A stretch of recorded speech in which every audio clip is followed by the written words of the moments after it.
नमस्कार, मैं नीलू Singh Shivratna children academy से आपकी हिंदी अध्यापिका आज की इस ऑनलाइन कक्षा में पुनः आपका स्वागत करती हूं। और आज हम अपने एक नए शीर्षक के साथ आपके समक्ष उपस्थित हुए हैं। शीर्षक है ध्वनि, अर्थात आपके पाठ का जो नाम है उसका नाम है ध्वनि। ध्वनि आप समझते ही हैं, ध्वनि अर्थात आवाज़।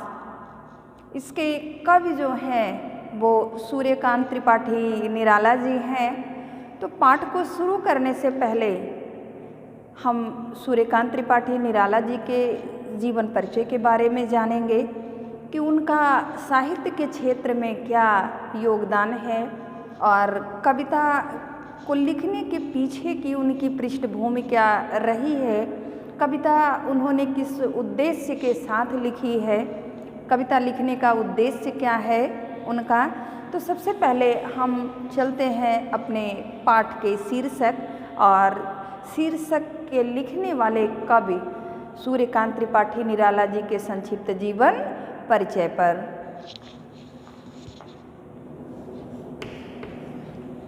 पाठ है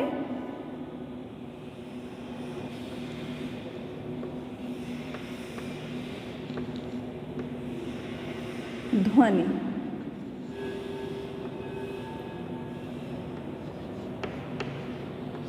पाठ के कवि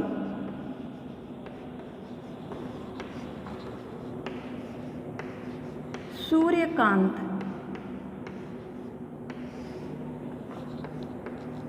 त्रिपाठी निराला।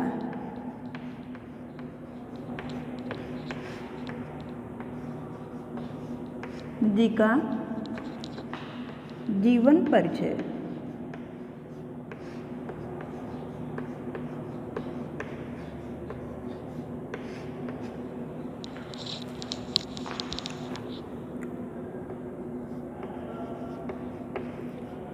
हिंदी काव्य के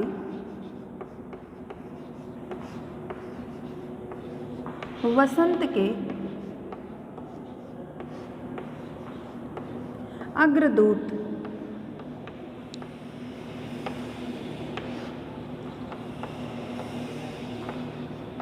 सूर्यकांत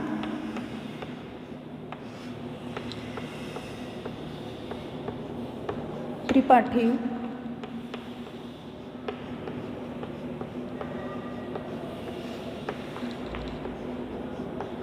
निराला जी का जन्म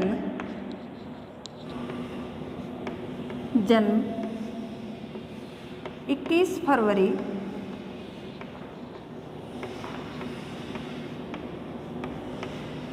सन 1896 ईस्वी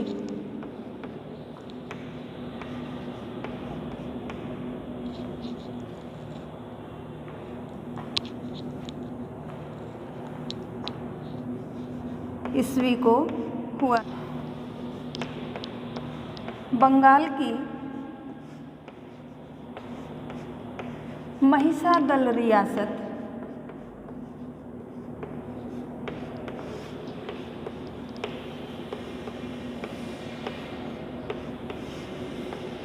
जिला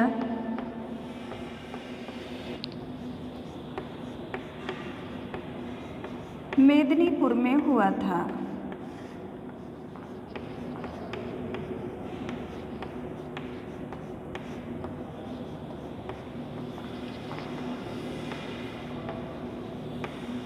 इनके पिता का नाम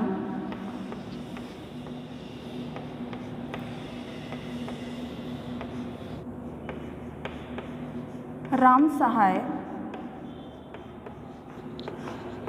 तिवारी था।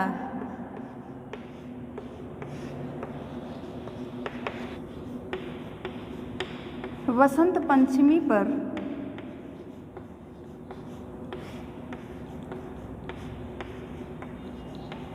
उनका जन्मदिन मनाने की परंपरा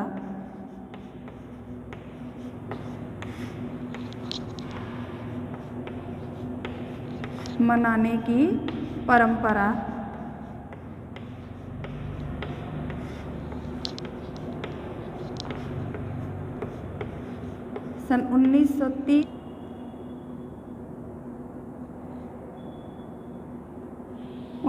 1930 में प्रारंभ हुई।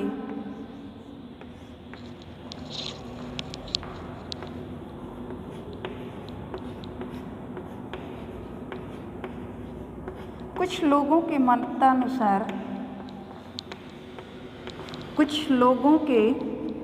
मतानुसार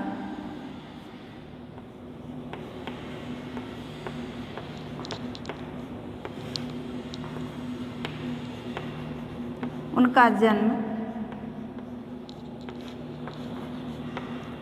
मंगलवार को हुआ।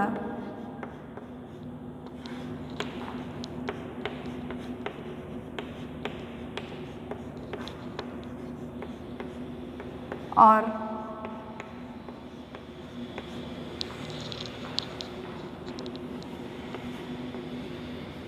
कुछ लोग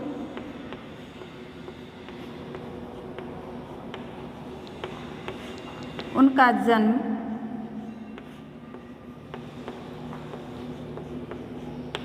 रविवार को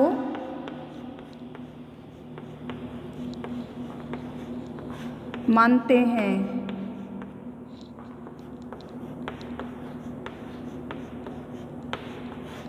रविवार को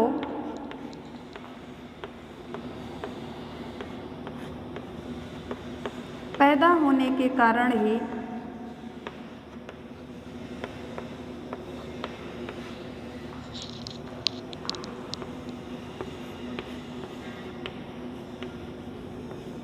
उनका एक नाम सूर्य कुमार भी है।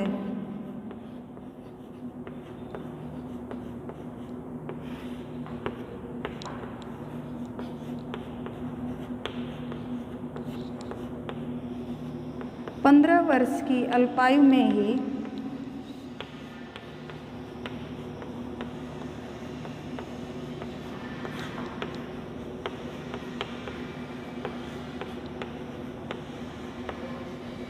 इनका विवाह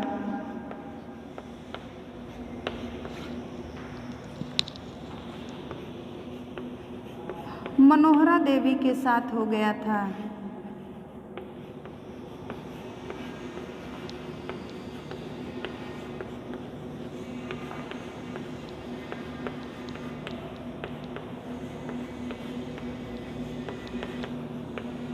इनकी चर्चित कहानी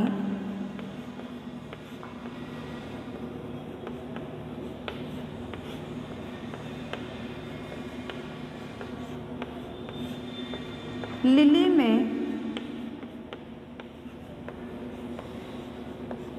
इनका जन्म 21 फरवरी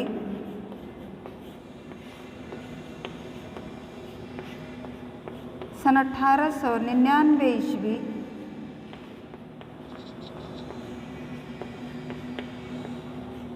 प्रकाशित हुआ है।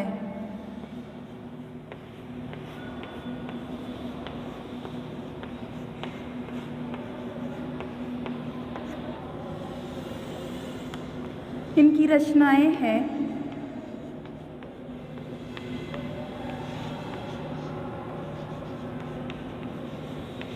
काव्य संग्रह है इनका अनामिका,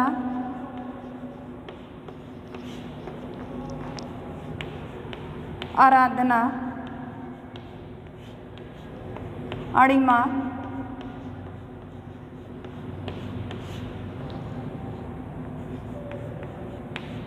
परिमल, तुलसीदास आदि।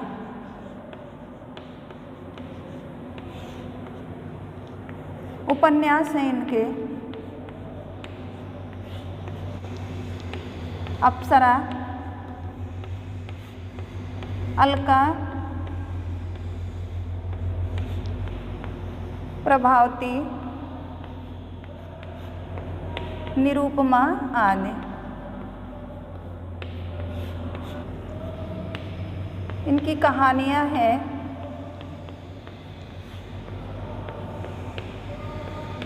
लिली, सखी,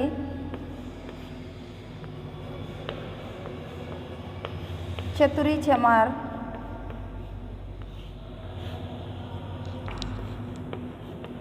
सुकुल की बीवी।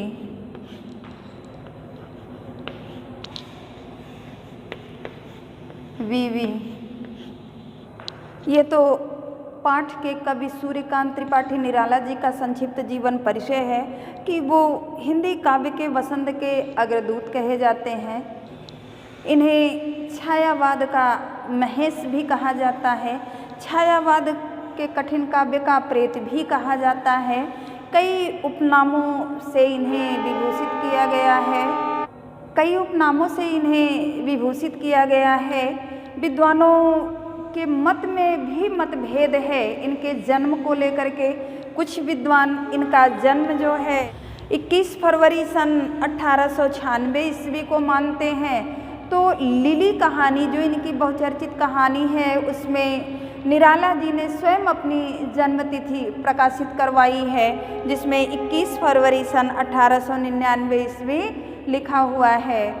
दिन का भी मतभेद है, कुछ विद्वान मंगलवार को इनका जन्म मानते हैं, लेकिन कुछ विद्वान इनके एक नाम सूर्य कुमार के आधार पे इनका जन्म जो है वो रविवार को भी मानते हैं। तो बंगाल की महिषादल रियासत जिला मेदिनीपुर में इनका जन्म हुआ था। इनकी रचनाएं हैं, काव्य संग्रह है अनामिका, साधना, अणिमा आदि, और उपन्यास है अप्सरा, अलका, प्रभावती, निरूपमा। कहानियाँ इनकी है लिली, सखी, चतुरी चमार, सुकुल की बीवी आदि। तो ये तो आपके पाठ के कवि जो हैं उनका जीवन परिचय है। पाठ में कुछ कठिन शब्द भी आए हैं जिनके अर्थ इस प्रकार हैं। पाठ में आए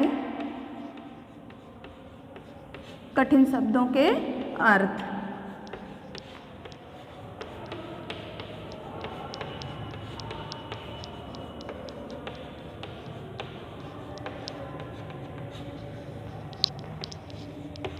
शब्द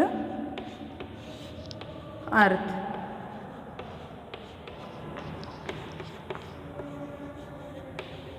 मृदुल अर्थात कोमल। दूसरा शब्द है पात, तीसरा है गात। पात का अर्थ होता है पत्ता और गात का अर्थ है शरीर। निद्रित अर्थात सोया हुआ।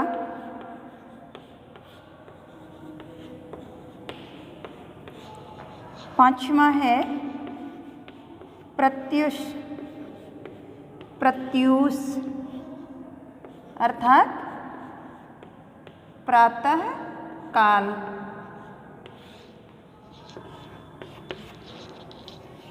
छठवां है तंद्रालस अर्थात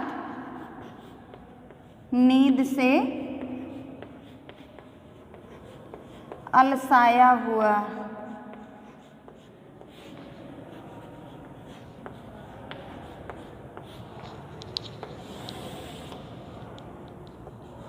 सातवां है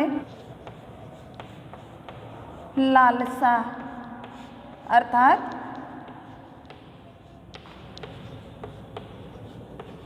कुछ पाने की इच्छा या अभिलाषा।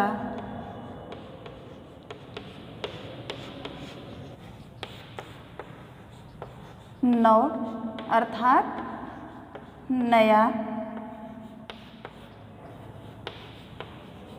अनंत अर्थात जिसका कोई अंत न हो।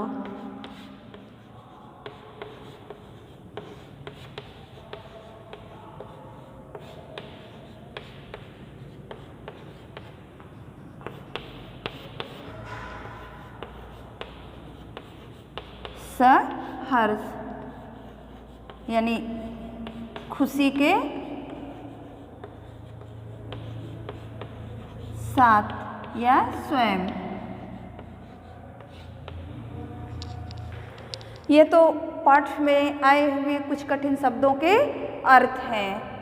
तो आपने अपने पाठ में आए हुए कठिन शब्दों को देखा। अब आप जब पाठ से अपनी इस कविता को, ध्वनि को पढ़ेंगे, ध्वनि का मतलब ही होता है आवाज़, जो हमारे आसपास आवाज़ें सुनाई देती हैं उसी को कहा जाता है ध्वनि। तो ये ध्वनि, कवि ये बताना चाहते हैं कि ये ध्वनि कोई बाहरी ध्वनि नहीं है, बाहर से आती हुई कोई आवाज़ नहीं है, ये कवि के अंतर मन से निकली हुई आवाज़ है, जो अपनी कविता के माध्यम से वो अपने नवयुवकों को एक नया संदेश देना चाहते हैं। उनके अंदर का जो आलस है, उस आलस को हटाने का प्रयत्न है। अर्थात ये कविता जो है वो नई पीढ़ी को जगाने के लिए रची है। कि किसी भी कविता के भाव को आत्मसात करने से पहले हमें यह जानना अति आवश्यक हो जाता है कि कविता को जिस समय कवि ने लिखा है उस समय कवि की मन स्थितियाँ या परिस्थितियाँ क्या रही हैं। कि जब तक हम कवि की पृष्ठभूमि को नहीं जानेंगे तब तक हम कविता के भाव को आत्मसात नहीं कर पाते हैं।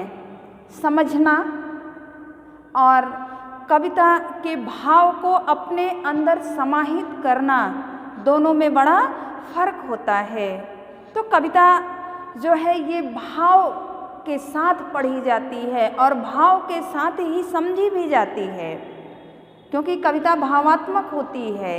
और ये जो कविता आपकी है ध्वनि, इसमें नवयुवकों को जगाने का ही संदेश है। कवि ये बताना चाहता है कि जीवन जो है वो संघर्षों से भरा पड़ा हुआ है, अनेकों संघर्ष हैं और बिना संघर्ष के जीवन ही कैसा है। लेकिन संघर्षों में भी हमें सहर्ष अपने लक्ष्य की प्राप्ति के लिए सदैव अग्रसर रहना चाहिए। कभी अपने धैर्य को खोना नहीं चाहिए, क्योंकि एक सफल नाविक की परीक्षा उसी समय होती है जब लहरें उसके प्रतिकूल होती हैं। अनुकूल होने पर तो कोई भी नाविक नदी पार कर सकता है अपनी नाव से, लेकिन धाराएं जब प्रतिकूल हों तो उस समय नाविक के धैर्य की परीक्षा होती है। तो कवि यही बताने का प्रयास करते हैं इस कविता में कि परेशानियां जीवन में कितनी भी आ जाएं, लेकिन हमें कभी भी उन परेशानियों से हार नहीं मानना चाहिए। हमें सदैव अपने लक्ष्य की तरफ आगे बढ़ते रहना चाहिए। इस वीडियो में आपको पाठ के कवि सूर्यकांत त्रिपाठी निराला जी का संक्षिप्त जीवन परिचय और पाठ में आए हुए कुछ कठिन शब्दों के अर्थ हैं। अगले वीडियो में मैं आपको कविता का भावार्थ बताऊंगी और तब तक के लिए धन्यवाद।